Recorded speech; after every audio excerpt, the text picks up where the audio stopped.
Imbis may sasabihin ako. 'Pag nandito ako sa bahay, ayaw niyang gagalaw-galaw. Hindi ko alam, baka yung kaluluwang tinatawag niya, hindi ako nasasapian. Hindi siya makadinig. Nababaliw siya. Nasisiraan siya ng bait pag hindi niya ako naiintindihan na. Siguro, di ba, kinakausap ko yung sarili ko. Akala niya siguro naririnig ko siya. Hindi ko siya naiintindihan.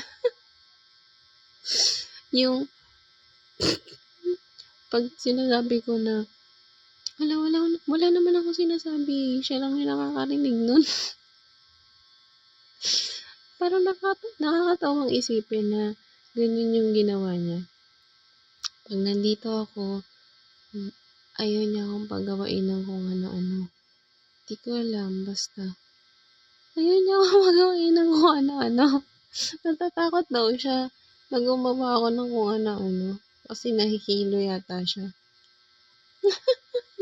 Hindi ako yung nagpapahilo sa'yo. Alam mo kung sino. Ako kung sino-sino. Kaya pala tinututukan niya ako ng pang-detect, ng detector niya para di ako makagalaw, yung pang-hack niya. So, na-restrict niya ako. So, magkano na yung kinita mo? Magkano na yung kinikita mo pag gumagawa ka ng ganyan sa akin? Kasi, di ba, required ka, na-record ka. How much na yung kinita mo, ganyan? Ano ba yun? Experiment ba yan?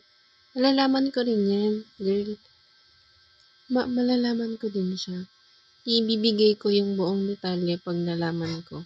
Yung pinakamaliit na detalye, ilalagay ko ganyan. Nakaka-painstaking yung ginagawa mo.